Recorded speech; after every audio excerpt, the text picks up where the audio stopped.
Hi everyone, welcome to the bare minimum education. तो आज हम डिस्कस करेंगे 4 अप्रैल 2023 की द हिंदू और द इंडियन एक्सप्रेस का newspaper analysis. But before I start, I just want to say one thing that in case you find these videos helpful, you can always let me know that by commenting below, liking the video and subscribing to my channel if you haven't done that. तो आज की video का पहला article Indian Express के explain section का एक article है which is nothing but an elaboration on the thumbnail you just saw. तो जैसा कि आपने थंबनेल में देखा, it's about the Anushka Sharma case, sales tax and actors copyright questions in Anushka case. तो यहाँ पे देखिए, ये जो एक्सप्लेनेशन है वो बिगिन ही ऐसे हो रही है कि क्या एक एक्टर के पास कॉपीराइट होता है अपनी परफॉर्मेंसेस पे जो अवार्ड शोज पे वो कर रही हैं, और अगर आपके पास उस पर कॉपीराइट है और अगर आप उस कॉपीराइट को किसी को बेचते हैं, फिर वो सेल्स के अंडर आ जाता है, तो क्या आपको सेल्स टैक्स उस पर पे करना पड़ेगा। तो यही बेसिकली अनुष्का शर्मा केस है जो बॉम्बे हाई कोर्ट के समक्ष आया, लेकिन बॉम्बे हाई कोर्ट ने इसमें इंटरवीन करने से मना कर दिया है। वो हम देखेंगे क्यों मना कर दिया है। तो Bombay High Court recently heard actor Anushka शर्मा's challenge to the levy of sales tax on her income from advertisements and performances at award shows, जैसा कि मैंने आपको बताया। अब देखिए यहाँ पे जो केस है पूरा, आप सबसे पहली बात तो देखिए, हम कॉपीराइट शब्द इतना ज़्यादा सुनते हैं, तो कॉपीराइट का मतलब क्या होता है। कॉपीराइट आप जानते हैं, एक कोई भी इंटेलेक्चुअल प्रॉपर्टी का जो ओनर है, राइट, उसका लीगल राइट है कॉपीराइट। अगर हम और भी सिंपलर टर्म्स में बात करने की कोशिश करें तो आप इस वर्ड को, कॉपीराइट को, स्प्लिट कर दीजिए। Right to copy is copyright, यानी कि जो भी एक ओरिजिनल क्रिएटर है एक प्रोडक्ट का, एक प्रॉपर्टी का, एक ओरिजिनली जो आपसे आया है, ठीक है, तो आप ही के पास एक्सक्लूसिव राइट है कि आप उसको रिप्रोड्यूस कर सके। अपने उस काम को कॉपी करने का, रिप्रोड्यूस करने का आप ही के पास एक्सक्लूसिव राइट है। या फिर अगर आप किसी और को भी अपने पार्ट पे ऑथराइजेशन देते हैं कि आप रिप्रोड्यूस कर सकते हैं ये वाला काम, उसे हम कॉपीराइट कहते हैं।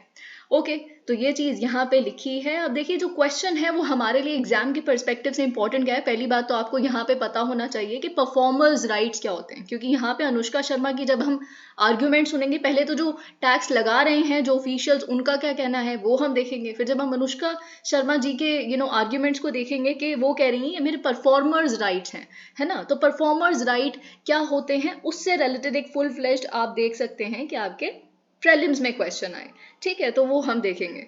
तो जैसा कि यहाँ पे लिखा है, the case involves questions on the way intellectual property is treated for the purposes of taxation, यानी कि इंटेलेक्चुअल प्रॉपर्टी पे किस तरह का टैक्स लग सकता है, किस तरह का नहीं। ये पूरा केस इस चीज के बारे में है। And at the heart of the dispute is the tax officials interpretation, जो उन्होंने 2012 में अमेंडमेंट हुआ था कॉपीराइट लॉ में, उसका किया है, किस तरह से उसको इंटरप्रेट करना चाहिए। तो टैक्स ऑफिशियल्स किसी और तरह से इंटरप्रेट कर रहे हैं, अनुष्का शर्मा जी और उनके लॉयर किसी और तरह से।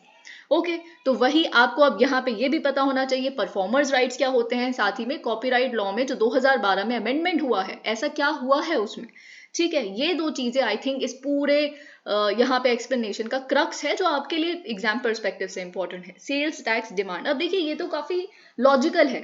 अगर कॉपीराइट की ही डेफिनेशन, कभी कभी जो क्वेश्चंस है वो बहुत ही सिंपलिस्टिक हो जाते हैं, इतने सिंपलिस्टिक क्वेश्चंस आते हैं कि वो बस आपकी कॉन्सेप्चुअल क्लैरिटी, कि आपको पता भी है कॉपीराइट का मतलब केवल इतना ही है, राइट टू कॉपी, कि आप ही, अगर आप ओरिजिनल क्रिएटर हैं काम के, तो केवल आप ही उसको कॉपी कर सकते हैं, it's as simple as that. तो ये भी आपसे डेफिनेशन पूछी जा सकती है, ठीक है। तो और साथ ही में यहाँ पे सेल्स टैक्स का अगर आपको कंसेप्चुअल, जैसे कि मैंने अभी बताया कि सेल्स यानी जब आप आपको अगर किसी चीज पे कॉपीराइट मिलता है, आपका एक ओरिजिनल काम है, जब आप उस कॉपीराइट को बेच देते हैं, ठीक है, तो वो सेल हुआ और उस सेल पे सेल्स टैक्स लगना चाहिए कि नहीं, ठीक है। ये चीज, ये सेल्स टैक्स का मतलब है यहाँ पे, सेल्स टैक्स डिमांड। अब देखिए यहाँ पे, Sharma moved high court against orders जो इशू किए गए हैं सेल्स टैक्स डेप्यूटी कमिश्नर द्वारा उनकी लोकल रीजन के। तो उन्होंने बेसिकली क्या डिमांड की है, सेल्स टैक्स की डिमांड की है ऑफिशियल्स ने 2012 से 13 और 2013 से 14 के ईयर्स के बीच में। तो उन्होंने कहा है कि देखिए, Maharashtra value added tax act 2002 के तहत आपके ऊपर जो ड्यूज हैं वो अभी पेंडिंग है, वो आपको पे करना पड़ेगा। डिमांड क्या है, मतलब टैक्स की कितनी डिमांड की जा रही है, रुपीज 1.2 करोड़ 2012 से 13 के वर्ष के लिए, और रुपीज 1.6 करोड़ 2013-14 के साल के लिए, ठीक है। तो ये बेसिकली यहाँ पे इंटरेस्ट के साथ हम बता रहे हैं। ओके तो ये चीज ऑफ कोर्स किस अमाउंट पे, किस बड़े अमाउंट पे रुपीज 1.2 करोड़ लग रहा है, रुपीज 12.3 करोड़ में से रुपीज 1.2 करोड़ आपको पे करना है, और रुपीज 17 करोड़ में से रुपीज 1.6 करोड़ आपको पे करना है फॉर द रिस्पेक्टिव ईयर्स। और ये सब पैसा आपने कहाँ से कमाया था? आपने एड से, परफॉर्मेंसेस से, जो आपने अवार्ड शोज पे किए थे इन दोनों ड्यूरेशन के समय। टैक्समैन्स आर्ग्यूमेंट, तो हम आर्ग्यूमेंट देख लेते हैं यहाँ पे। वैसे तो मैं आपको क्रक्स बता चुकी हूँ, बट जस्ट इन केस अगर हमसे कुछ छूट गया हो तो। अब देखिए, जैसे ही अनुष्का शर्मा जी के पास ये remuneration I under the terms of tripartite agreements in which Yashraj films was her agent and the third party according to the tax payment. तो देखिए, अगर हम टैक्स डिपार्टमेंट के हिसाब से देखें तो अनुष्का शर्मा जी ओनर थी कॉपीराइट की, अपने सारे आर्टिस्टिक वर्क की ओनर आप हैं, कॉपीराइट आपके पास है, लेकिन आपने इस राइट को सेल किया था थ्रू दीज अग्रीमेंट्स जो आपने यशराज फिल्म्स के साथ की थी। आपने उनको बेचा था अपना ये कॉपीराइट, ताकि वो अपनी मूवी में चला सके, या फिर वो अपने जो भी काम है उस समय उसको यूज कर सके, उसकी प्रमोशन के लिए, अपनी मूवीज की, ये सब वगैरह। ठीक है, तो इसीलिए यू आर लायबल टू पे सेल्स टैक्स। ओके, और ये आपकी, वैसे तो देखिए हम क्या कर सकते हैं कि इसको डायरेक्ट टैक्स में गिन सकते हैं, पर्सनल इनकम में ऐड कर सकते हैं, और पर्सनल, समझ रहे हैं राइट, इनकम टैक्सेस पे भर दिया, काम खत्म। नहीं, उन्होंने कहा कि आपको सेल्स टैक्स भरना पड़ेगा, क्योंकि आपने यहाँ पे अपना कॉपीराइट किसी को बेचा था एक अग्रीमेंट के माध्यम से। Okay, section 6 subsection 1 of MVAT Act says there shall be levied a sales tax on the turnover of sales of goods. Sales tax आप जानते हैं, देखिए जीएसटी के आने से पहले सेल्स टैक्स एक इनडायरेक्ट टैक्स है जो लिवाई किया जाता था सेल ऑफ गुड्स पे बाय इंडिविजुअल्स और entities engaged in selling activities. अब आप जानते हैं, और इनकम टैक्स क्या है? इनकम टैक्स एक डायरेक्ट टैक्स है। ठीक है, I think direct tax indirect tax में आपको डिफरेंस पता है। डायरेक्ट टैक्स का मतलब है जो डायरेक्टली आपकी इनकम पे लगता है, आपका पैसा, आपको उस पर टैक्स भरना है, जैसे कि आपकी इनकम टैक्स जो आप भरते हैं, आपका वेल्थ टैक्स जो आप भरते हैं, अपना हाउस टैक्स जो आप भरते हैं, आपका घर है, आप रह रहे हो तो आप भरोगे, that is a direct tax. Indirect tax का मतलब क्या है? भरना आपको है सरकार को, लेकिन जो उसका असल लुफ्त उठा रहा है उस गुड का या सर्विसेज का, आप उससे लेके सरकार को दे दोगे। जैसे कि जो मैकडी ओनर है, वो आपको एक बर्गर खिला के आप ही से उसका टैक्स जीएसटी ले लेते हैं और सरकार को पे कर देते हैं। ये होता है indirect tax, indirect burden fall कर रहा है उन पे। ठीक है, तो ये चीज आपको पता होनी चाहिए। The Taxmann argued before the high court that the actor was providing services and earning income through a contract. अब देखिए, ये सब कुछ इंपॉर्टेंट आपके लिए नहीं है। Anushka Sharma is an actor by profession, ये सारी बातें लिखी हैं, तो इसीलिए आपका कॉपीराइट जनरेट हो जाता है। जैसे आप एक परफॉर्मेंस देते हैं और उस परफॉर्मेंस को अगर आपने बेच दिया एक अग्रीमेंट के तहत, तो आपको सेल्स टैक्स भरना पड़ेगा। अब हम अनुष्का शर्मा जी की आर्ग्यूमेंट देख लेते हैं, क्योंकि ये हमारे लिए बहुत ज्यादा इंपॉर्टेंट है। तो उनकी पिटिशन का ये कहना है जो उन्होंने बॉम्बे हाई कोर्ट में डाली है, इट इज आर्ग्यूइंग कि मैं पहली बात तो कोई कॉपीराइट पोजेस ही नहीं करती एज सच, है ना, और इसीलिए जो क्वेश्चन है कि मैंने अपना बेच दिया कॉपीराइट, तो जब मैं कॉपीराइट पोजेस ही नहीं करती तो फिर बेचने का क्वेश्चन कहाँ से? It does not arise at all. Okay, ये चीज उन्होंने कही है। उन्होंने कहा कि देखिए, मैं एक एक्टर हूं, इसीलिए यहाँ पे हमारे लिए असल इंफॉर्मेशन शुरू होती है कि कॉपीराइट एक्ट के तहत सेक्शन 2 सबसेक्शन डी, ये क्या कहता है section 2 subsection D copyright act का, कि जो प्रोड्यूसर है एक शो का, he is the original creator. Original मतलब कॉपीराइट उसके पास है, who always owns the copyright on the videos. An actor who has performed any role in the film cannot be called a creator or original creator or producer in the film. Okay, तो इसीलिए आपके पास कोई copyright ही नहीं है, तो copyright बेच के cell करके सेल्स टैक्स का क्वेश्चन कहाँ से आ गया? शर्मा ने ये भी कहा है कि शी इज अ परफॉर्मर। अब हमारे पास यहाँ पे पता चलता है कि परफॉर्मर राइट्स भी कुछ होते हैं। तो उन्होंने कहा कि देखिए, कॉपीराइट एक्ट जो है उसी के सेक्शन 38 सेक्शन 38A जो है वो परफॉर्मर राइट्स देते हैं। ओके, तो मेरे पास कुछ परफॉर्मर राइट्स हैं। ओके, और मेरे पास कॉपीराइट नहीं है, मेरे पास परफॉर्मर राइट है। ओके, तो ये चीज यहाँ पे, और परफॉर्मर राइट को ट्रांसफर नहीं किया जा सकता। परफॉर्मर राइट क्या होते हैं ये हम देख लेते हैं। अगर हम सेक्शन 38 को देखें, कॉपीराइट एक्ट 1957 का, जिसको अमेंड किया गया था 2012 में, तो 2012 की अमेंडमेंट देखिए, सबसे पहली बात तो ना, अगर आपके प्रीलिम्स में आ जाए तो आपको ये पता होना चाहिए कि 2012 की अमेंडमेंट का रैशनल क्या था। जब आपको पता है ना कि उस समय क्या हुआ होगा जिसकी वजह से एक अमेंडमेंट करने की जरूरत पड़ी। हमेशा सिर्फ आप इतना ध्यान रखिए, इस दुनिया में कोई भी ऐसा नहीं है जो सारे एक्ट के सारे प्रोविजंस को रट के जा सकता है। अगर आपको रैशनल क्लियर है कि इस समय पे कोई तो जरूरत पड़ी होगी या कुछ तो रीजन होगा कि ये अमेंडमेंट किया गया होगा या फिर एक नया लॉ लाया गया होगा, तो अगर आपको वो पता है तो आप बहुत इजीली एक क्वेश्चन को सॉल्व कर सकते हैं।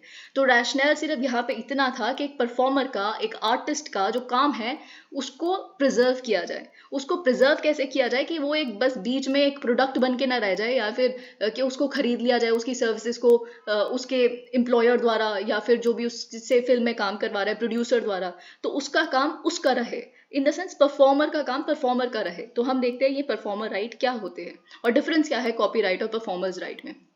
ओके, सेक्शन 38 क्या कहता है कॉपीराइट एक्ट का? It recognises performers rights where the performer engages in any performance including literary work भी हो सकता है, आप लेक्चर दे रहे हैं वो भी हो सकता है, आप गाना गा रहे हैं, आप लिरिसिस्ट हैं, ठीक है, आपने गाना लिखा है, आप मूवी में परफॉर्म कर रहे हैं, कुछ भी इस तरह का जो है आपके पास परफॉर्मर राइट आता है 50 साल के लिए।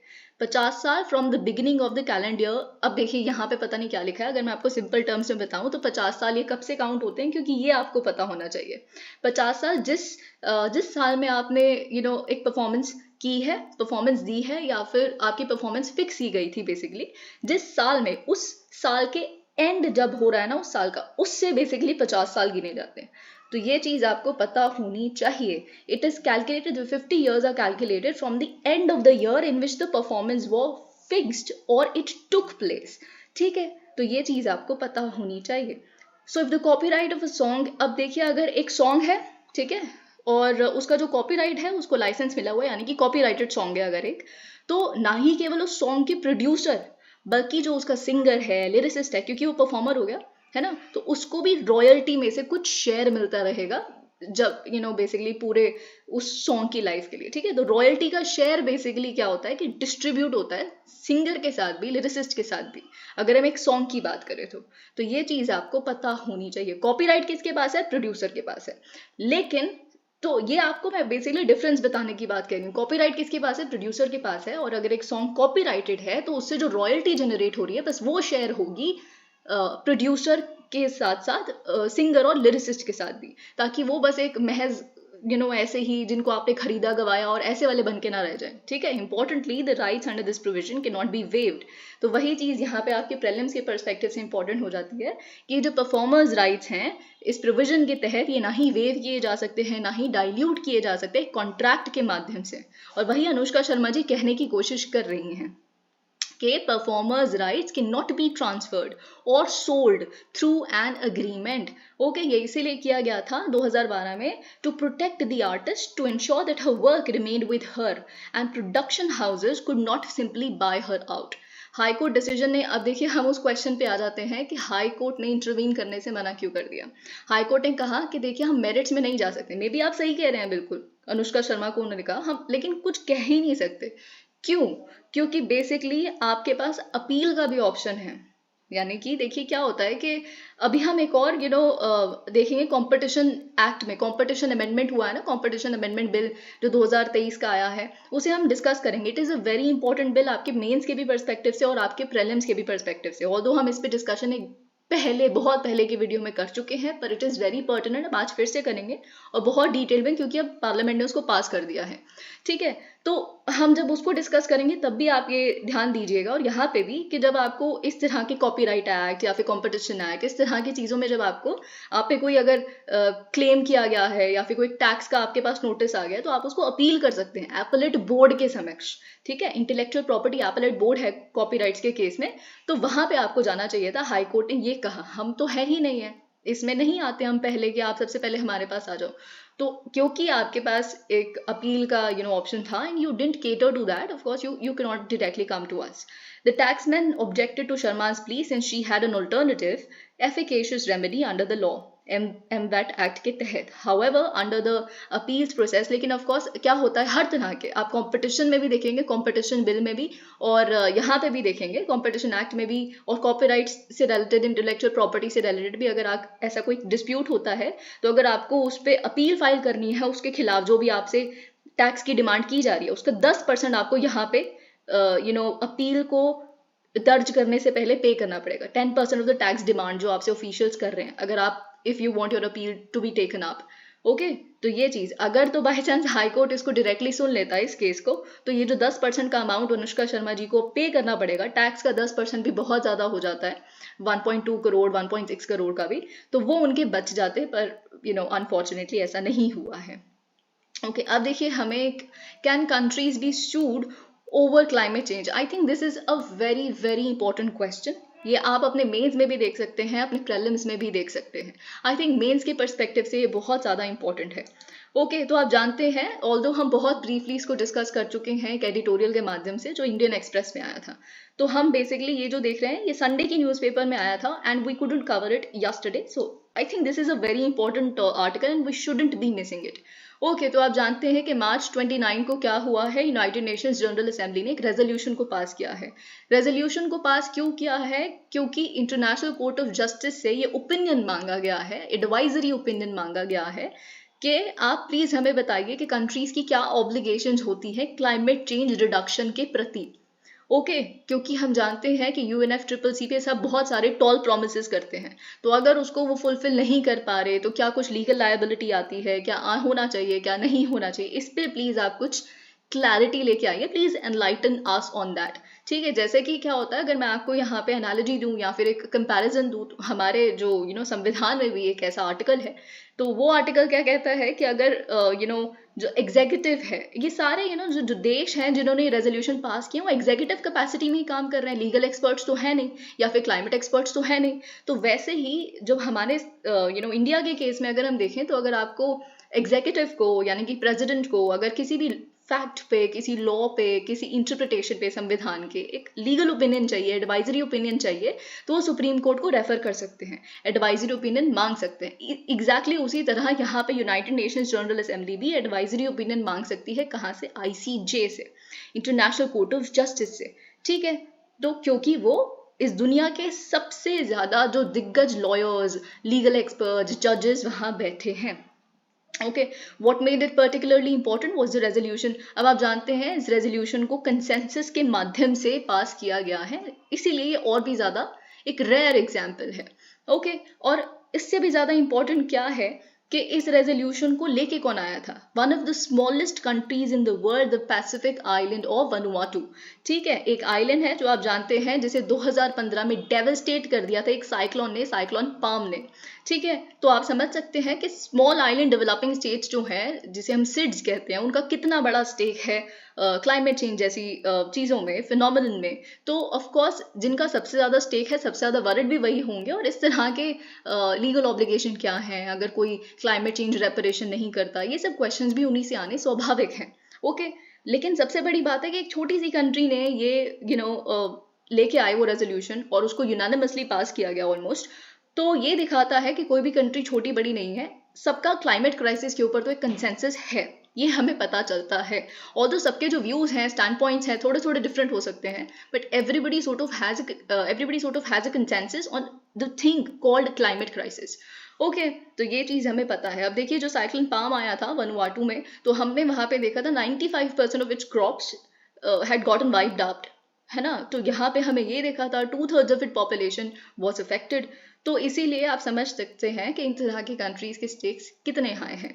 अब रेजोल्यूशन क्या मांगता है? अगर हम ड्राफ्ट रेजोल्यूशन की बात करें तो ये इन्वोक कर रहा है आर्टिकल 96 को। अगर देखिए बाय चांस आपके प्रीलिम्स में ये आता है कि यूनाइटेड नेशंस चार्टर में ही एक पर्टिकुलर कोई आर्टिकल है, या United Nations charter only provides के बेसिकली जो यूनाइटेड नेशंस है वो ICJ को कुछ रेफर करके उनसे ओपिनियन मांग सकता है या डेलिब्रेट करने के लिए कह सकता है, तो बिल्कुल ऐसा है, यूनाइटेड नेशंस के चार्टर में ही दिया गया है। तो जो ये ड्राफ्ट रेजोल्यूशन है ये इन्वोक करता है आर्टिकल 96 को UN चार्टर के, टू आस्क द ICJ। तो दो क्वेश्चंस बेसिकली ICJ से पूछे गए हैं। ओके, कि आप डेलिब्रेट कीजिए, बताइए, सोचिए, विचार विमर्श कीजिए दो क्वेश्चंस पे और फिर हमें बताइएगा। 18 महीने ऑलमोस्ट यहाँ पे लोग कह रहे हैं कि लग जाएंगे। ओके, पर ये है कि 18 महीने लग जाएंगे, पर ये डिस्कशन चलती रहेगी, कुछ ना कुछ तो होता ही रहेगा। तो पहला क्वेश्चन ये है कि क्या ऑब्लिगेशंस होती हैं स्टेट्स की अंडर इंटरनेशनल लॉ, ताकि वो इंश्योर कर पाए protection of climate system for present and future generations. तो सारी कंट्रीज की क्या ऑब्लिगेशन बनती है कॉमन इंटरनेशनल लॉ के तहत, ताकि क्लाइमेट सिस्टम की प्रोटेक्शन को इंश्योर किया जा सके अभी की जनरेशन्स के लिए भी, फ्यूचर की जनरेशन्स के लिए भी। पॉइंट नंबर 2, और क्या डेलिब्रेशन करने की बात की गई है, what are the legal consequences. जैसे कि मैंने आपको बताया, अगर कोई आप ऑब्लिगेशन करते हैं, है ना, कोई स्टेट्स हैं, आप इतने बड़ी बड़ी टॉल प्रोमिस कर रहे हैं, तो अगर आप उसको नहीं फुलफिल करते, या अगर सब एक जगह पे जा रहे हैं क्लाइमेट चेंज को प्रिवेंट करने के लिए, आप बाहर नहीं आते, है ना, तो आपके एक्ट्स और ओमिशंस की वजह से अगर कोई क्लाइमेट सिस्टम को हार्म हो रहा है, तो आपकी क्या लीगल लायबिलिटीज बनती हैं। पर्टिकुलरली अगर जो आप हार्म हो रहा है आपके एक्ट्स की वजह से या एक्ट ना करने की वजह से स्मॉल आइलैंड डेवलपिंग स्टेट्स को और जो वहाँ के लोग हैं उनको, तो फिर आपकी क्या लीगल आप पे लायबिलिटीज लगेंगी। तो ये चीज यहाँ पे हम देखेंगे।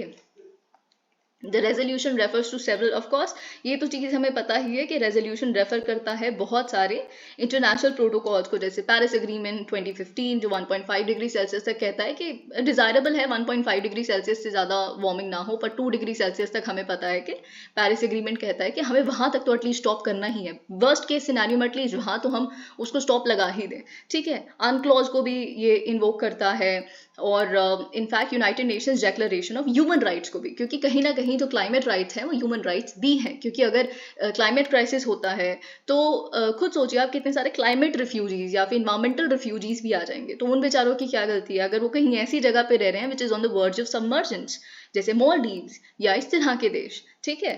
तो ये सारी चीजें बेसिकली इन्वोक की गई हैं, और जैसे कि मैंने आपको बताया 18 महीनों के करीब हम एक्सपेक्ट कर रहे हैं कि लग जाएंगे। What is India's position, India की पोजीशन क्या है। अब देखिए, इंडिया बहुत ही ज़्यादा साइलेंट है इस पर्टिकुलर मूव पे। ओके हम जनरली बहुत ही सपोर्टिव हैं नीड फॉर क्लाइमेट जस्टिस।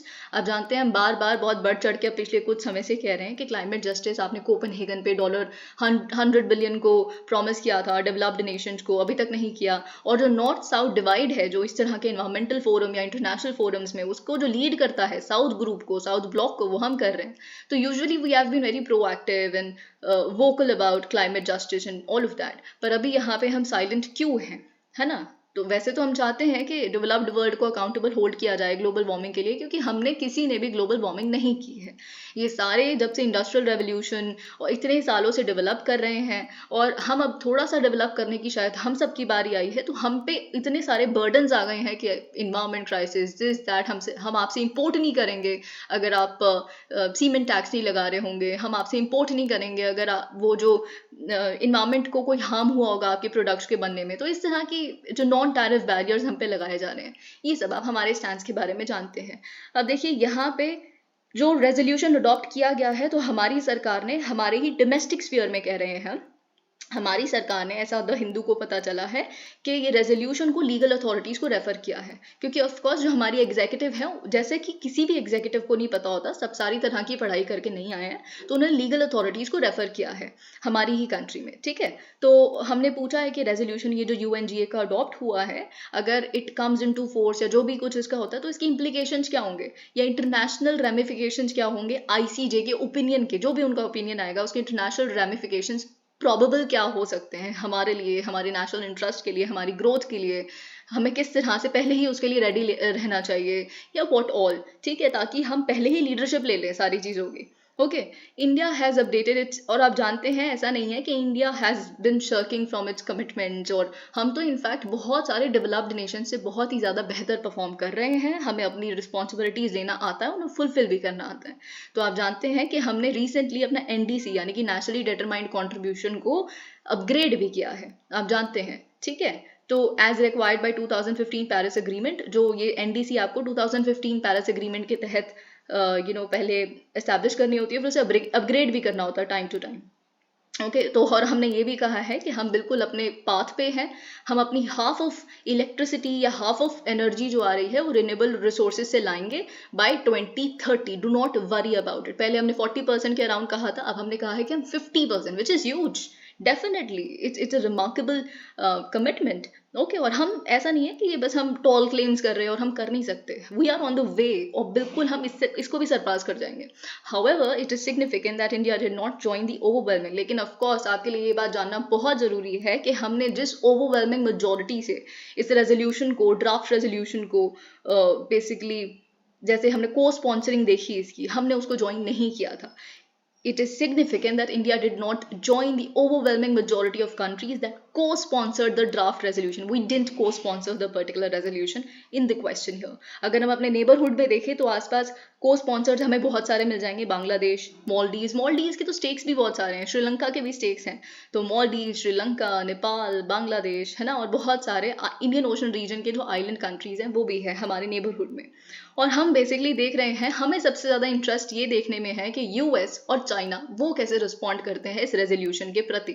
ठीक है, क्योंकि उनके सपोर्ट के बिना तो इसे इम्प्लीमेंट करना ऑलमोस्ट नामुमकिन है. ठीक है, during the discussion on the resolution the US representative, तो वही डिस्कशन जब हो रही थी इस रेजोल्यूशन पे, तो यूएस रिप्रेजेंटेटिव ऑल्दो थोड़े लो टोन में अपना स्टैंड रखना शुरू हो गए थे, अपने कंसर्न्स जताने शुरू हो गए थे, है ना, about whether launching a judicial process. कि उन्होंने ऐसे क्वेश्चंस पूछे कि क्या आपको ऐसे, आई एम वंडरिंग, है ना, आई वंडर कि क्या एक जुडिशियल प्रोसेस है, लीगल लायबिलिटी एकदम बेस्ट वे है, बेस्ट केस सिनेरियो है अगर आप शेयर्ड गोल्स को रीच करना चाहते हैं. तो जब गोल सबके शेयर्ड हैं, एक ही है, तो फिर किसी भी एक कंट्री को ऐसे उसको स्यू क्यों करना एंड ऑल ऑफ दैट, है ना. तो उन्होंने बोला कि जुडिशियल प्रोसेस से बेहतर है डिप्लोमेटिक प्रोसेस. एक दूसरे को नेगोशिएट कीजिए, एक दूसरे के साथ नज कीजिए, है ना. ये सारी चीज़ें यहाँ पे लिखिए कि diplomatic efforts I think is better, ऐसा यूएस रिप्रेजेंटेटिव ने कहा.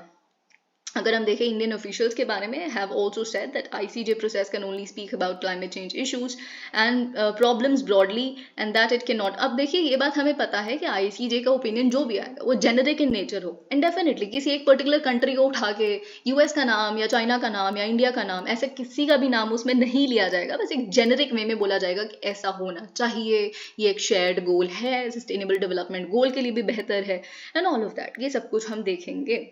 Okay, pointing to the Paris agreement as a landmark. अब देखिए एक और चीज़ है, अब ये चीज़ अगर कोई आपसे मेंस में क्वेश्चन आता है तो आप वहाँ भी लिखिए कि क्या है ना कि हमने पेरिस एग्रीमेंट में क्या देखा था, हमने शिफ्ट देखी थी बॉटम्स अप अप्रोच की तरफ. बॉटम्स अप अप्रोच का मतलब क्या होता है कि हर स्टेट की कैपेबिलिटी अलग है.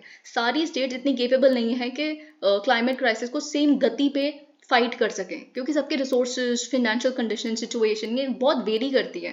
ठीक है, तो इसीलिए बॉटम्स अप अप्रोच, यानी कि जितना आप केपेबल हैं, जितने आप सक्षम हैं क्लाइमेट चेंज को मिटिगेट करने के लिए, अपनी एबिलिटी के हिसाब से आप एनडीसी सबमिट कीजिए और उसको फॉलो करना शुरू कीजिए.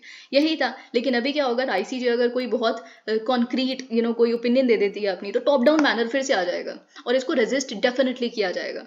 ठीक है, ऊपर से कोई भी बात आना वो नहीं एक्सेप्ट होगा, डेफिनेटली हम रेजिस्टेंस देखेंगे. तो ये पॉइंट आप लिखिएगा भी. Many other countries are likely to voice their opinion as the process gathers. Of course, many other countries are going to are going to voice their opinions about it. What do sponsors of the resolution want? तो basically sponsors जो हैं इस resolution के, वो क्या चाहते हैं? Okay, अब पहली बात, ये जो लीगल ओपिनियन मांगा गया है आईसीजे से, आप जानते हैं ICJ is the highest global court recognised by all 193 UN members.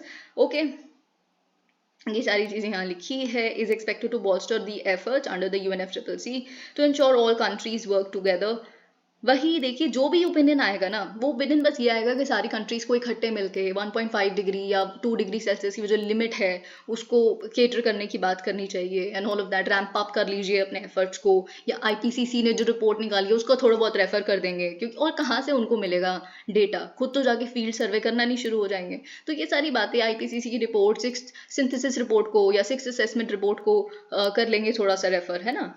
While it is expected to give its opinion on the basis of course, वही हम सोच रहे हैं कि यूएनएफसीसीसी के जो कन्वेंशन है उसके बेसिस पे हमें कोई एक ओपिनियन मिलेगा. व्हाट विल बी वॉच, लेकिन हमें बेसिकली ध्यान इस पे नहीं है कि ओपिनियन आएगा क्या. ठीक है, हमें बेसिकली जो सबसे ज़्यादा क्लोजली हम वॉच कर रहे हैं is what it says about more contentious issues such as climate reparations by the developed world, legal culpability for countries that don't achieve their NDC promises. Basically अगर कोई अपना NDC promise को fulfill नहीं कर रहा, आपने promise किया हुआ है, बस ऐसी promise तो अच्छा दिखने के लिए कोई भी कर देता है, उसको fulfill नहीं कर रहे, तो क्या आपको कुछ टैक्स लगेगा इस पे, या फिर कुछ ऐसा होगा कि आपको कहीं ब्लैकलिस्ट कर दिया जाएगा, कुछ ऐसा कुछ आने वाला है ना. तो हम ये देखेंगे, हम ये भी देखेंगे कि अगर जैसे पाकिस्तान में फ्लड्स हुई हैं, ऐसे किसी और छोटे देश में कुछ और भी आता है, जैसे साइक्लोन पाम आया, तो उसके बाद इतनी डिस्ट्रक्शन होगी, तो जब उसको रिपेयर करना है पूरी कंट्री को, है ना, पूरे लाइवलीहुड दोबारा से एस्टैब्लिश करने हैं एंड ऑल ऑफ दैट, उसकी पेमेंट क्या डेवलप्ड वर्ल्ड की करेगी या नहीं, इस पे कोई कुछ बात बोली जाएगी आईसीजे द्वारा कि नहीं। And climate support to the most vulnerable, और तीसरा हम क्या बेसिकली क्लोजली वॉच कर रहे हैं कि क्या क्लाइमेट सपोर्ट मिलेगा most vulnerable parts of the world को, जो ग्लोबल वार्मिंग को बैटल कर रहे हैं in the true terms. Okay, तो आप जानते हैं जो लेटेस्ट आईपीसीसी की सिंथेसिस रिपोर्ट आई है, very important, we have discussed this particular report at length, है ना, तो बहुत इंपॉर्टेंट है आपके मेंस के पर्सपेक्टिव से, क्योंकि अभी ये सिंथेसिस रिपोर्ट क्या है कि अभी जो इतने सालों से कुछ चल रहा था 5 सालों से, तो वो it has come to an end. फिर अब हम नेक्स्ट देखेंगे 2030 में कोई रिपोर्ट देखेंगे आईपीसीसी की तरफ से मोस्ट प्रोबेबली, तो इतने टाइम के लिए ये रिपोर्ट बहुत रेलिवेंट हो जाती है, ठीक है, इस साल अगले साल, तो ये रिपोर्ट आप पढ़ते रहिए। Okay, global climate levels have already increase 1.1 degree Celsius. तो आईपीसीसी की सिंथेसिस रिपोर्ट, जैसा कि हमने पढ़ा था कि ग्लोबल क्लाइमेट लेवल्स जो हैं वो ऑलरेडी इंक्रीज हो गए हैं 1.1 डिग्री सेल्सियस से since pre-industrial levels in past century, and deep cuts in greenhouse gas emissions reductions as much as by half are required by 2030 to keep this goal। अगर हम इस गोल को जिंदा रखना चाहते हैं तो बाय हाफ अपने सारे ग्रीन हाउस गैस एमिशंस को कट करना शुरू कीजिए। United nation secretary general Antonio gutters, उनका ये कहना है कि आईसीजे का ये जो ओपिनियन है, इट वाज वेरी एसेंशियल, हमें करना ही था, and would guide the actions in conductive states in their relation with each other, कैसा एक दूसरे के साथ बर्ताव किया जाएगा, कैसा दूसरों को हेल्प किया जाएगा अगर वो सच में क्लाइमेट रेपरेशंस की नीड में है, कैसा और कैसे रवैया होगा जो स्टेट्समैन है एक कंट्री के अपने सिटीजन्स के प्रति, क्योंकि ह्यूमन राइट्स वाला भी एक कॉन्सेप्ट यहाँ पे आता है। Let's see what happens. The UNGA route adopted by Vanuatu and its supporters also appears to have been more inclusive, of course। पिछले दिसंबर 2022 में, फिर जनवरी 2023 में हमने कुछ और भी इस तरह के ओपिनियन की बात मांगने की कोशिश की, but this is the most inclusive for various reasons. What sparked the idea for the resolution? अब देखिए ओरिजिनल आइडिया क्या था और क्यों रेजोल्यूशन को अडॉप्ट किया गया। ओके, जैसे कि यहाँ पे ओरिजिनल आइडिया बेसिकली था इन क्लाइमेट ऑब्लिगेशंस के बारे में ओपिनियन जानने का to the highest legal court, इसको रेफर करने का एक group of 27 Pacific island law students का पैसिफिक आइलैंड को ही जो बेसिकली बिलोंग करते हैं, उनका ये इनिशिएटिव है, जिन्होंने कैंपेन दर्ज किया था एंड फिर इस कैंपेन के माध्यम से they brought it up to the Pacific islands forum.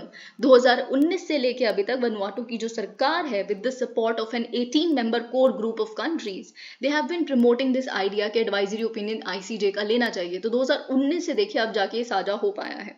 It prepared the draft resolution, इन्होंने प्रिपेयर किया ड्राफ्ट रेजोल्यूशन को, विच वॉज इवेंचुअली को स्पॉन्सर्ड, जो अभी हमने देखा को sponsored by 132 countries, which is huge, right. तो ये चीज, और फिर ऑफ कोर्स वोट की जरूरत ही नहीं पड़ी। ओके, तो को स्पॉन्सर ही मैक्सिमम लोगों ने कर दिया, तो वोटिंग की क्या जरूरत पड़ेगी। 193 में से 132 ने को स्पॉन्सर कर दिया, मतलब यानी कि आप भी वो चाहते हो जो ये चाह रहे हैं। While the US was among a few countries that expressed some reservations, no country opposed the resolution। किसी भी कंट्री ने इस रेजोल्यूशन को अपोज नहीं किया, इसीलिए तो हम कह रहे हैं यूनानिमसली आया ये रेजोल्यूशन, ठीक है। वनुआतू's प्राइम मिनिस्टर, उन्होंने कहा that it is a win for climate justice of epic proportions, क्योंकि कोई किसी ने इसमें ऑपोजिशन नहीं दिखाई। Is the advisory opinion of the ICJ binding? Very important, सुनिएगा आप इस बात को। हमने आईसीजे से यहाँ पे एडवाइजरी ओपिनियन मांगा है, ओके तो ये आईसीजे का जजमेंट नहीं, ओपिनियन आएगा। ओपिनियन को मानना ना मानना वो तो सब पे डिपेंड करता है, राइट। तो opinion is not legally binding but judgment certainly is. अगर आपने कहा हुआ है कि आईसीजे को हम कोर्ट मानते हैं, अगर पाकिस्तान और इंडिया के बीच में वियना कन्वेंशन से रिलेटेड कोई भी डिस्प्यूट होता है, तो जो भी वो ओपिनियन, जो भी वो जजमेंट देंगे, जैसे कुलभूषण जाधव जी के केस में, वो बाइंडिंग हो जाती है, ठीक है। लेकिन ये ओपिनियन है, ये बाइंडिंग नहीं होगा। आई थिंक इस एग्जाम्पल के माध्यम से आप बेहतर तरह से याद रख पाएंगे। However, its clarification of international environmental laws would make the process more streamlined। लेकिन देखिए सब सारी चीजें ना लीगली बाइंडिंग लाने के लिए नहीं होती। कहीं चीजें मॉरल वेट क्या कैरी कर रहा है उस ओपिनियन का, या फिर किस तरह से आप जो क्लाइमेट जस्टिस का पाथ है उसको स्ट्रीमलाइन कर सकते हैं, उसमें क्लैरिटी ला सकते हैं, वो आ जाएगा यहाँ से, which is very very essential. कौन पे करे, क्या इश्यूज हैं, डेफिनेशंस क्या हैं चीज़ों की, उसको एक्सपैंड किया जाना चाहिए, नहीं किया जाना चाहिए, ये सारी चीज़ें हम बेसिकली देखेंगे आईसीजे के तरफ से। और आईसीजे के पिछले भी ऐसे एडवाइजरी ओपिनियंस थे जिन्होंने बहुत ही हैवी मॉरल वेट कैरी किया है। और पता है क्या होगा सबसे ज़्यादा, अगर कोई कंट्री इसको फॉलो नहीं कर रही तो हम उस पर प्रेशर डाल सकते हैं कि देखिए आईसीजे की एडवाइजरी ओपिनियन के खिलाफ है ये, even ICJ had opinionated on this particular issue in this way and they are not agreeing to it, this means कि वो इंटरनेशनल लॉ को रिस्पेक्ट नहीं करते हैं, ऑल ऑफ दैट, ये सब कुछ प्रेशराइजेशन भी शुरू हो सकती हैं। ओके, तो ये हमने देख लिया। अब हमें द हिंदू के और आर्टिकल्स को देखना है। अब देखिए यहाँ पे क्या हुआ है, oil surges as OPEC plus surprise output cuts shake markets. तो बेसिकली यहाँ पे बस इतना हुआ है कि ओपेक प्लस ने, जिसमें आप जानते हैं कि रशिया भी है, उन्होंने अपने आउटपुट को कट करना शुरू कर दिया है, जिसकी वजह से जो प्राइस है तो वो इट हैज़ बिन राइजिंग, यानी कि क्रूड ऑयल का जो प्राइस है यहाँ आप देख सकते हैं $84.22 अ बैरल। ठीक है, तो यहाँ पे हम राइस देख रहे हैं, तो यानी कि जब आप सप्लाई कम कर देते हैं तो प्राइस अपने आप बढ़ जाता है, क्योंकि डिमांड तो उतनी है ना। अब देखिए ये भी इंपॉर्टेंट नहीं है सेंटर की, I was just flipping through the things. Antitrust law gets more teeth, mergers to win swifter clearances. अगर आप ease of doing business पे कोई भी क्वेश्चन आता है या फिर कोई लंबा चौड़ा सा क्वेश्चन आ जाता है मेंस में आपके कि the government of the day has done every possible has taken every possible step to make the the commercial environment within the country conducive for various enterprises या इस तरह से कोई भी ईज ऑफ डूइंग बिजनेस, कुछ भी इस तरह का क्वेश्चन आता है तो आप डेफिनेटली जो नया कंपटीशन एक्ट आया है, कंपटीशन अमेंडमेंट एक्ट 2022, तो इसको आप ज़रूर मेंशन कीजिएगा। ठीक है, तो ये चीज़ हम देख रहे हैं। लेकिन उससे भी ज़्यादा ऑफकोर्स आपसे ये भी पूछा जा सकता है एक्सप्लिसिट और डायरेक्ट क्वेश्चन कि कैसे जो कंपटीशन अमेंडमेंट एक्ट है 2022, it has brought ease of doing business, it has facilitated competition, or it has done this that। तो इसमें इस तरह के क्वेश्चंस में जो बिल्कुल प्रोबेबल हैं आ सकते हैं, उसमें आपको डेफिनेटली प्रोविजंस भी लिखने पड़ेंगे कि ऐसा क्या किया है, मर्जर्स को इजी बना दिया है, टाइमलाइन कम कर दी है जितने में मर्जर को पास करना पड़ेगा या कॉम्बिनेशन को पास करना पड़ेगा, है ना, डीक्रिमिनलाइजेशन कर दिया है बहुत सारे ऑफेंसेस को, ये सारे आप प्रोविजंस लिखिएगा। लेकिन आप जानते हैं ये आपके प्रीलिम्स के पर्सपेक्टिव से भी उतना ही ज़्यादा इम्पोर्टेंट है। ओके, तो देखिए इससे पहले कि यहाँ क्या लिखा है वो सब कुछ हम डिस्कस करें, आप जानते हैं एक ब्रीफली मैं बस आपको ये बता दूं, जो ऑफ कोर्स आपको पता ही होगा कि कंपटीशन एक्ट 2002 वो एग्जिस्ट करता है, जिसको अमेंड किया है हमने इस अमेंडमेंट बिल के माध्यम से, जिसे आज पार्लियामेंट ने पास कर दिया है। ठीक है, तो ये बात आप जानते हैं। और एक और चीज़ आपको पता होनी चाहिए आपके प्रीलिम्स के पर्सपेक्टिव से, ये सब कुछ आप अपने स्टार्टिंग में पढ़ते हैं कि कंपटीशन एक्ट 2002 को उसको क्यों लाया गया था, उसको लाया गया था टू रिप्लेस जो MRTP एक्ट पढ़ते हैं आप 1969, monopolies and restrictive trade practices act, जिसे हम एंटी कॉम्पिटिशन कहा करते थे। और हम बेसिकली कहते हैं ना कि उस समय काफ़ी इंस्पेक्टर राज, दिस राज, है ना, तो उस समय का ये एक लॉ है रिस्ट्रिक्टिव बेसिकली, है ना। तो ये मोनोपोलीज कहीं पे भी शब्द आ गया तो यानी कि एंटायर कॉम्पिटिशन, तो this particular act was definitely entire competition 1969 का MRTP एक्ट। उसको रिप्लेस करने के लिए कॉम्पिटिशन एक्ट आया था 2002 का, अब उसको अमेंड करने के लिए बेसिकली कॉम्पिटिशन एक्ट आ रहा है 2022 का। ये चीज़ आई थिंक बहुत ही क्लियर है, आपको पता होनी चाहिए। और लेकिन ऑफकोर्स आपको ये भी पता होना चाहिए कि ये जो अमेंडमेंट आ रही है पहली बार नहीं है कि अमेंडमेंट हम देख रहे हैं कॉम्पिटिशन एक्ट 2002 के एक्ट में, हम 2007 में भी फिर 2009 में भी अमेंडमेंट देख चुके हैं। तो ये बेसिक चीज़ें आई थिंक जो आपको पता होनी चाहिए।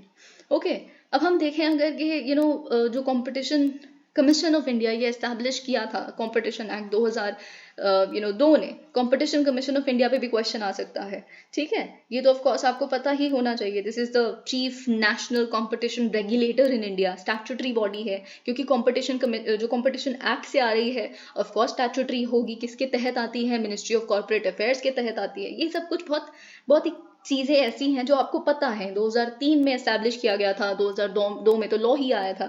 ये चीज़ें, और of course quasi judicial body भी है ना, क्योंकि देखिए अब आपको मैं बताती हूँ ये इंपॉर्टेंट और भी ज़्यादा क्यों है, क्योंकि रिसेंटली हमने क्या देखा था, गूगल पे बड़े सारे टैक्स लगते देखे थे। अगर आप मेरे साथ न्यूज़पेपर्स को फॉलो कर रहे हैं या मेरे साथ नहीं खुद से भी पढ़ रहे हैं, तो आपको पता है कि गूगल पे लगातार एंटायर कॉम्पिटिशन स्टैंसेस की वजह से काफ़ी सारे टैक्सेस उन्होंने भरे हैं, बहुत बड़ी बड़ी penalties, taxes in the sense बहुत बड़ी बड़ी पेनल्टीज लगी हैं, क्योंकि वो एंटायर कॉम्पिटिशन उनके एक्शंस थे। ठीक है, तो ये चीज़ आपको पता होनी चाहिए, इसीलिए competition commission of India is very important, competition act is also very important. Okay, quasi judicial body है, ऑफकोर्स ये आपको पता होना चाहिए कि कैसे हर वो कोशिश करना कि कोई भी अगर चीज़ है, कोई भी अगर प्रैक्टिस है जिसका नेगेटिव इफेक्ट हो सकता है कंपटीशन पे, उसको प्रिवेंट करना उन तरह की एक्टिविटीज़ को, ठीक है। और क्या करना, मेंटेन करना मार्केट कंपटीशन को, कंज्यूमर्स को सेफ गार्ड करना, उनके इंटरेस्ट को सेफ गार्ड करना, क्योंकि more the competition more the consumer choices and they better safe guarded of course, ठीक है। तो ये सारी चीज़ें कमर्शियल लिबर्टी को सेफ गार्ड करना, ये कुछ कुछ चीज़ें हैं जो आप अपने आंसर में भी लिख सकते हैं, अगर आपके प्रीलिम्स में आ जाए तो भी आपको पता होनी चाहिए। अब देखिए, अगर हम यहाँ पे बात करें कि ये बिल क्या कर रहा है बेसिकली, ठीक है, तो ऑफ कोर्स ये भी आपको पता होनी चाहिए कि जैसे कि मैंने आपको बताया कि मर्जर्स यहाँ पे आप हेडलाइन में ही पढ़ सकते हैं, और यहाँ पे लिखा भी है कि क्लियरेंसेस जो हैं मर्जर्स के लिए वो काफ़ी इजी हो जाएंगे। तो पहली बात तो देखिए, मैं आपको प्रीलिम्स के पर्सपेक्टिव से बताती हूँ। यूजुअली वहाँ पे क्या करते हैं, एक चीज़ को अगर उन्होंने थोड़ा गलत मैनिपुलेट करना हो एक स्टेटमेंट को, तो वो क्या करते हैं, यूजुअली एक अमाउंट में जीरो एक और लगा देते हैं या जीरो कम कर देते हैं, यही करते हैं यूजुअली। तो बेसिकली कोई भी जो ट्रांजैक्शन हो रही है दो एंटरप्राइजेस के बीच में, और उसका जो अमाउंट है, if it is more than ₹2000 crore, I say 2000 crore, उसके लिए सीसीआई का अप्रूवल चाहिए। यहाँ पे क्या करेंगे, वो लिख देंगे कि if it is more then 20,000 crore, जो गलत है, ठीक है। तो ये चीज़ आपको पता होनी चाहिए। और पहले क्या था, जैसे कि आप यहाँ पे पढ़ सकते हैं कि पहले 2010 दिन थे ये अप्रूवल के लिए, 150 डेज हैं, तो ये आपको पता होना चाहिए, ओके। और साथ ही में पहले क्या था कि अगर आप दो जो एंटिटीज़ हैं वो या तो आइडेंटिकल हैं या सिमिलर बिजनेस में है और उनके बीच में कोई ट्रांजैक्शन हो रही है, in by transaction of course I mean merger, combination, acquisition, इस तरह की ट्रांजैक्शन है ना, क्योंकि 2000 करोड़ वाली ट्रांजैक्शन का मतलब मर्जर ही होता है, ठीक है। तो वो उस केस में या तो आपके जो बिजनेसेस हैं वो या तो सिमिलर होने चाहिए थे या आइडेंटिकल होने चाहिए थे। और अब क्या है कि अगर कोई सिमिलर बिजनेस में नहीं है, थर्ड पार्टी है और वो बस फैसिलिटेट कर रहा है इस पर्टिकुलर ट्रांजैक्शन को या कॉन्ट्रैक्ट को, तो उस केस में भी बेसिकली क्या है कि आपको सीसीआई आपको रेगुलेट कर सकता है। तो ये सारी चीज़ें यहाँ पे लिखी हैं, ओके। और आपको क्या पता होना चाहिए, लेट्स जस्ट, हाँ, डीक्रिमिनलाइजेशन ऑफ ऑफेंसेस हुए हैं, जैसे वही जीएसटी में डीक्रिमिनलाइजेशन हमने देखा है ऑफेंसेस का। अगर आप एक सीसीआई के अप्रूवल से को फॉलो नहीं करते with in the due time, तो आपको क्रिमिनलाइजेशन नहीं होगा, एंड ऑल ऑफ दैट यहाँ पे लिखा है। Just let me check. और एक और चीज़ जो आपको पता होनी चाहिए कि जो कंपटीशन लॉ है ये पब्लिक फाइनेंशियल इंस्टीट्यूशंस पे या फिर पब्लिक फाइनेंशियल इंस्टीट्यूशंस, आरबीआई वगैरह, ठीक है, फॉरेन फाइनेंशियल इन्वेस्टर्स, एफआईआईज जो आप पढ़ते हैं, venture capital funds, venture capital funds तो मतलब बहुत ही आप कह सकते हैं इनको हर जगह प्रोटेक्ट ही किया जाता है, ठीक है। और जो भी इंटेलेक्चुअल प्रॉपर्टी राइट से रिलेटेड, जैसे ट्रेडमार्क्स, पेटेंट्स, कॉपीराइट, जो अभी हमने देखा, उस पर अप्लाई नहीं होता कंपटीशन कमीशन एक्ट, ठीक है। लेकिन वही जो केंद्रीय सरकार है वो इसको वेरी कर सकती है जब भी उनका मन करे, पर अभी तक तो हमने ऐसा और एडिशन नहीं देखा है इसमें। और हम देख लेते हैं यहाँ अगर कुछ लिखा है तो,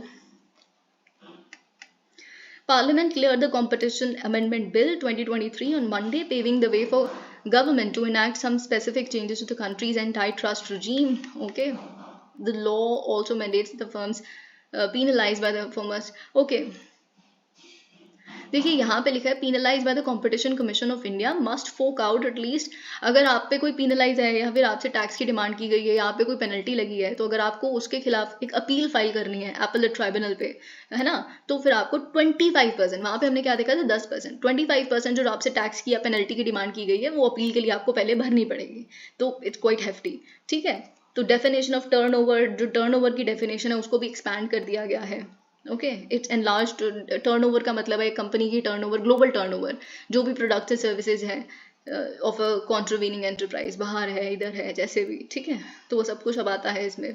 टू मेक अप्रूवल्स, ओके, वही सारी चीज़ें लिखी हैं यहाँ पे कि 150 दिन में 150 दिनों में हो जाना चाहिए। More over the CCI will have to frame, तो और साथ ही में क्या है कि 30 दिन के अंदर अंदर सीसीआई को अपना एक ओपिनियन बना लेना है, प्राइमा फैसी ओपिनियन, है ना, 30 दिन के अंदर अंदर, जब उनके पास नोटिस आता है मर्जर, एक्विजिशन, ट्रांजैक्शन से रिलेटेड, ठीक है। अगर आप 30 दिन के अंदर अंदर एक ओपिनियन फ्रेम नहीं करते और बता नहीं देते पार्टीज को कि हमने एक ओपिनियन फ्रेम कर लिया है, तो जो कॉम्बिनेशन है it shall be deemed approved, कि वो अप्रूव हो गया है। ये आपके लिए पता होना बहुत ज़रूरी है। बिजनेस फ्रेंडली, ऑफ कोर्स ये सारी चीज़ें बिजनेस फ्रेंडली बना रही हैं एंड ऑल ऑफ दैट।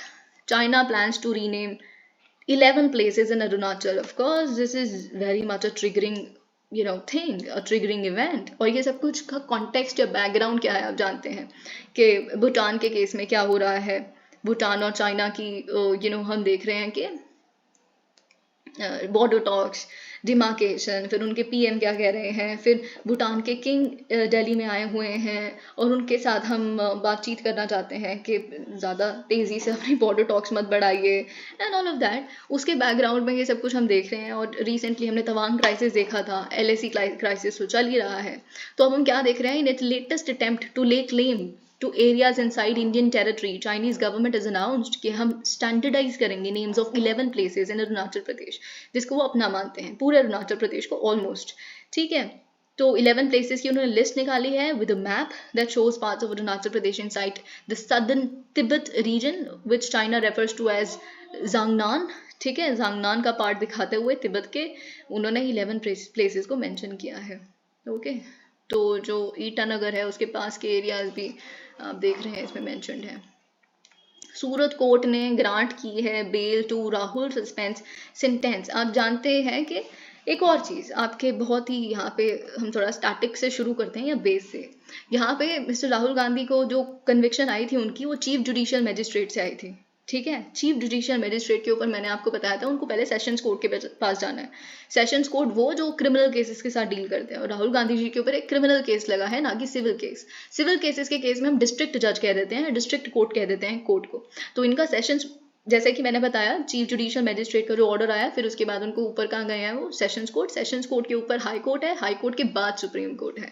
तो सेशंस कोर्ट ने क्या किया, और ऑफकोर्स इन्होंने सेशंस कोर्ट से मांगा था दो चीज़ें, बेसिकली दो डिफरेंट अपील्स यहाँ पे डली थी. एक तो कि उनको उनके कन्विक्शन पे स्टे लगा दी जाए कि कन्विक्ट सही तरह से हुए हैं नहीं हुए, या हम बाद में डिसाइड करेंगे. एक तो ये, दूसरा ये भी कि उनको उनके सेंटेंस को सस्पेंड कर दिया जाए कि 30 दिन की बेल पे अभी वो थे और 30 दिन के बाद उनको जेल हो जाती, पर अभी नहीं होगी. जब तक इनकी अपील डिस्पोज ऑफ ना हो जाए पूरी तरह से, तब तक ये बेल पे हैं. ठीक है, this is a regular bell. I hope you understand my point. तो ये चीज़ बेसिकली यहाँ पे हमने देखा है. अब आप जानते हैं Bihar violence continues, over 170 held. तो वही कम्युनल वायलेंस जो आप चल रही है, जो आप देख रहे हैं, पहले हमने वेस्ट बंगाल में देखा, फिर उसके बाद अब बिहार में नालंदा है ना, नालंदा के आसपास. तो वही सारी चीज़ें यहाँ पे लिखी हैं कि उसमें काफ़ी लोगों को पकड़ा गया है, अरेस्ट किया गया है, but it is not stopping. All it could do is create some fear. No lack of political will against corruption, Modi. अब देखिए यहाँ पे क्या है, सीबीआई आपको बहुत ही ज़्यादा डिटेल्ड मैनर में पढ़ के जाना है, अपने प्रीलिम्स के भी पर्सपेक्टिव से और अपने मेंस के भी पर्सपेक्टिव से. 2021 के मेंस के पेपर में सीबीआई पे एक बहुत ही फुल फ्लेज्ड क्वेश्चन आया था, क्योंकि उस समय यही चल रहा था कि कंसेंट की ज़रूरत होती है, जनरल कंसेंट की ज़रूरत होती है स्टेट गवर्नमेंट्स की या नहीं होती, सीबीआई के सुपरविजन पे एंड ऑल ऑफ दैट. ये वेस्ट बंगाल से रिलेटेड एक केस चल रहा था और फिर सुशांत सिंह राजपूत केस से रिलेटेड भी. ठीक है, तो वो क्वेश्चन आया था. और इस बार सीबीआई पे क्वेश्चन क्यों आएगा, मेंस में भी प्रीलिम्स में भी प्रोबेबल है, मेंस में तो डेफिनेटली है. क्यों? क्योंकि सीबीआई क्या कर रही है, अपनी बेसिकली जो आप यहाँ देख रहे हैं जुबली कंप्लीट कर रही है. आई थिंक इट इज यहाँ पे वुड बी रिटन. ठीक है, तो इट बिकम्स इंपॉर्टेंट, जैसे प्रोजेक्ट टाइगर बहुत इंपॉर्टेंट हो जाता है आपके लिए. ठीक है, तो डायमंड जुबली अगर सीबीआई कंप्लीट करिए तो ये आपके लिए इंपॉर्टेंट हो जाता है. प्रोजेक्ट टाइगर के हम 50 ईयर्स देख रहे हैं. ओके, और वाईकॉम सत्याग्रह जो हमने कल डिस्कस किया, उसके 100 साल कंप्लीट हो रहे हैं. 1923 में वो शुरू हुआ था. तो ये कुछ 100 साल, 75 years, 50 years, it's very important for you. तो प्राइम मिनिस्टर नरेंद्र मोदी ने कहा है कि गॉन आर द डेज जब पॉलिटिकल विल ही नहीं होती थी करप्शन को फाइट करने की. Now there is every sort of stuff in us कि हम करप्शन को फाइट करें. ठीक है, तो आपको भी डरने की ज़रूरत नहीं है. आप कभी प्रेशराइज मत खुद को फील कीजिए कि आप पे प्रेशर डल रहा है कि सीबीआई एग्जीक्यूटिव की तरफ टिल्टेड है, बायस है, ये है वो है, ऑपोजिशन के प्रति ही लड़ रही है, उनके खिलाफ ही लड़ रही है एंड ऑल ऑफ दैट. तो इस पर बिल्कुल प्रेशराइज होने की ज़रूरत नहीं है. एक भी इंसान को, चाहे वो कितना ही पावरफुल हो, कितना ही हाई प्रोफाइल हो, उसको स्पेयर करने की ज़रूरत नहीं है. क्योंकि आप बिल्कुल घबराइए मत, पूरी जनता आपके साथ है. अभी क्या है, आपके ऊपर ट्रस्ट आ गया जो पहले नहीं था, ऐसा पीएम कह रहे हैं. ठीक है, तो ये चीज़ यहाँ पे हम देख रहे हैं. द यूनिटी, ये वो उन्होंने कहा कि देश की यूनिटी, ब्रदरहुड, इकोनॉमिक इंटरेस्ट, इन सबको आप कह सकते हो ऑब्स्ट्रक्ट करने के लिए लोग पैसे खर्च कर रहे हैं इतने इतने. So you don't really do that, है ना. करप्शन मनी इन्हीं चीज़ों पे स्पेंड हो रही है यूनिटी को ख़राब करने के लिए, इकोनॉमिक इंटरेस्ट को ख़राब करने के लिए. ये सारी चीज़ें यहाँ लिखी हैं। अब चिंतन शिविर होगा सीबीआई का कि पास्ट में उन्होंने क्या बेस्ट प्रैक्टिसेस की और फ्यूचर में क्या उनका स्टैंड होना चाहिए, बैठ के सोचेंगे थोड़ा सा, है ना, ब्रेनस्टॉर्मिंग। और फिर और देखिए करप्शन से रिलेटेड और भी इंपॉर्टेंट हो जाता है। सीबीआई तो इंपॉर्टेंट टॉपिक है ही, अब लेकिन करप्शन इतनी बड़ी चीज़ है, बार बार जो पीएम है, जो करंट रूलिंग पार्टी है, और फिर जो ऑपोजिशन है जो इनके खिलाफ बोल रही है, करप्शन एक बहुत बड़ा मैटर है। तो अब करप्शन के ऊपर भी एक क्वेश्चन आ सकता है मेंस में, करप्शन के ऊपर, ठीक है। और फिर करप्शन पे पहला क्वेश्चन का पहला पार्ट करप्शन पे लिख देंगे, फिर उसका जो दूसरा पार्ट है वो लिख देंगे explain this with respect to CBI. तो यहाँ पे क्या है, अगर आप फ्लो देखेंगे क्वेश्चन का, it's the other way around, CBI पे पहले लिखेंगे, वो करप्शन पे बाद में। तो ये सारी चीजें आप देख सकते हैं, मतलब ऑफ कोर्स करप्शन पे इंट्रोडक्शन लिख के फिर then you explain and then you go on to explain things. तो करप्शन पे लिखिए कि 2014 से लेके पीएम कहते हैं कि हमने काफ़ी सारे स्टेप्स किए हैं, बेनामी एसेट्स को मिशन मोड में हमने उसके साथ फाइट किया है, फ्यूजिटिव इकोनॉमिक अफेंडर्स एक्ट लेके आए हैं, नीरव मोदी वगैरह इन सारे लोगों के लिए, ये सब कुछ आप लिख सकते हैं। प्रिवेंशन ऑफ करप्शन एक्ट लिखिए 1988 का, कला क्षेत्र case, teacher facing sexual abuse charges arrested. तो ये मैंने बस आपके लिए इसलिए चूज़ किया है आर्टिकल को एक्सप्लेन करना, क्योंकि कला क्षेत्र जो आप जानते हैं, जो रुक्मिणी देवी कॉलेज है फाइन आर्ट्स का चेन्नई में, तमिलनाडु में, उसमें बहुत सारे बच्चे यानी कि वुमेन स्टूडेंट्स काफ़ी प्रोटेस्ट पे बैठी हुई थी काफ़ी समय से। और फिर जब स्टालिन ने ये कहा, जो चीफ मिनिस्टर हैं, कि आपको प्रोटेस्ट करने की कोई ज़रूरत नहीं है, यू हैव माई वर्ड, अगर कोई भी इंसान जो आप कह रहे हैं कि सेक्सुअल हरासमेंट के आपके टीचर्स पे केसेस हैं, और इतने सारे बच्चे, क्योंकि 100 से ज़्यादा बच्चियों ने खुद लिख के भेजा है कि हमारे साथ सेक्सुअल हरासमेंट हुआ है डांस टीचर्स द्वारा, हमारे फाइन आर्ट्स कॉलेज है ना, तो अगर इसमें से ये सब कुछ एलिगेशन सही निकली तो यू हैव माई वर्ड, कोई भी इंसान को स्पेयर नहीं किया जाएगा, ठीक है। तो वही यहाँ पे चीज़ हो रही है, इसीलिए मैं आपको बता रही हूँ ये चीज़ कि यहाँ पे अरेस्ट कर लिया गया है हु वॉज ऑन रन, एक जो टीचर थे 46 ईयर्स ओल्ड। ओके, अब देखिए यहाँ पे क्या हुआ है। Only government can take call on plea on disqualified lawmakers, EC tells SC. Now this is very important. यहाँ पे क्या है, ये सारा जो सुप्रीम कोर्ट का ये केस है, वो ये है, कांग्रेस की ही आई थिंक एक लीडर है जया ठाकुर, वो ये केस लेके गई हैं, क्योंकि और ऑफ कोर्स काफ़ी पर्टिनेंट भी है। क्यों काफ़ी रेलेवेंट है, क्योंकि आप जानते हैं कि जो डिफेक्शन यानी कि जो एंटी डिफेक्शन लॉ है उसमें काफ़ी लूप होल्स हैं, और डिफेक्शन की वजह से अब क्या है कि वहाँ पे रिज़ाइन कर देते हैं सरकार को गिराने के लिए। तो इस तरह के जो 10th शेड्यूल के तहत अगर आप डिस्क्वालीफाई हो जाते हैं तो आपको 5 साल के इलेक्शंस भी ना लड़ना दिया जाए, ये बेसिकली जो पिटिशनर है उनकी मांग है। तो हम इस पे देखते हैं, सुप्रीम कोर्ट ने इलेक्शन कमीशन से पूछा कि आपका क्या कहना है। साथ ही साथ में उन्होंने जो article basically 191 I think, yes, article 191 भी यहाँ पे रेफर्ड है। हाँ, आर्टिकल 191 क्लॉज 1 सब क्लॉज ई जो है, जिसमें ग्राउंड्स लिखे हैं डिस्क्वालिफिकेशन के, तो वो भी उन्होंने कहा है कि उसके तहत भी इलेक्शन ना लड़ने दिया जाए 5 साल तक। हम देखते हैं यहाँ क्या लिखा है। इलेक्शन कमीशन ने सुप्रीम कोर्ट को कहा है कि देखिए, हम डिस्टेंस मेंटेन करना ज़्यादा सही समझेंगे इस क्वेश्चन से कि क्या एक डिस्क्वालीफाइड जो लॉ मेकर हैं उनको बैन कर देना चाहिए from contesting elections for 5 years. क्यों हम एक डिस्टेंस मेंटेन करना चाहेंगे, और क्यों यूनियन गवर्नमेंट को ही इस इशू के साथ डील करना चाहिए, क्योंकि यहाँ पे उन्होंने कहा है कि ये जो इशू है पूरा, MP MLA है ना, ये सारी चीज़ें जो हैं कि वो डिस्क्वालीफाइड हैं 10th शेड्यूल के अंडर, या फिर आर्टिकल 191 क्लॉज 1 सब क्लॉज ई के तहत, है ना। तो ये बेसिकली क्या है, ये इंटरप्रिटेशन का मैटर है जो सरकार को, पार्लियामेंट को, इन सारी लोगों को देखना है। ओके, तो ये चीज़ यहाँ पे लिखी है। अगर आप जानते हैं ऑफिस ऑफ प्रॉफिट, आर्टिकल 191 की हम बात कर रहे हैं, ऑफिस ऑफ प्रॉफिट आप होल्ड कर रहे हैं तो आप डिस्क्वालीफाई हो जाएंगे, अनसाउंड माइंड है तो डिस्क्वालीफाई हो जाएंगे, अनडिस्चार्ज सॉल्वेंट है तो डिस्क्वालीफाई हो जाएंगे, नॉन सिटीजन, आपने वॉलंटरली अपनी सिटीजनशिप गिव अप कर दी है फॉरेन स्टेट को, तो आप डिस्क्वालीफाई हो जाएंगे। या फिर लास्ट क्या कहता है कि आपने क्या किया है, आपको कन्विक्शन के तहत ही बेसिकली अगर आप कन्विक्ट हो गए हैं किसी केस में, जो राहुल गांधी जी का केस है, तो उस केस में क्या होगा, अगर आप कन्विक्ट हो गए हैं और डिस्क्वालीफाई हो गए हैं तो फिर आप यहाँ से भी डिस्क्वालीफाई हो जाते हैं। तो ये सारी चीज़ें यहाँ लिखी है। ओके, अब देखिए, ये थोड़ा इन पे भारी भी पड़ सकता है कि अगर राहुल गांधी जी खैर इन्हीं की पार्टी हैं, पर आई थिंक ये पहले का केस होगा, और अगर हम इसको पार्टिजन वे में ना देखें तो इट्स अ गुड थिंग, ये चीज़ बिल्कुल डिस्कस की जानी चाहिए। The issue involve in this matter, जैसा कि इलेक्शन कमीशन ऑफ इंडिया ने कहा है, it relates to matters that do not have an access with the conduct of elections. हमारा काम क्या है, आर्टिकल 324 सिर्फ हमें कंडक्ट, सुपरिंटेंडेंस, ये सब देता है इलेक्शंस का, लेजिस्लेचर, स्टेट लेजिस्लेचर और पार्लियामेंट का, इससे ज़्यादा हमारा कोई काम ही नहीं है। हमसे इंटरप्रिटेशन ये सब वगैरह आप क्यों पूछ रहे हैं? हम we would like to maintain a distance. Thank you so much, please like the video.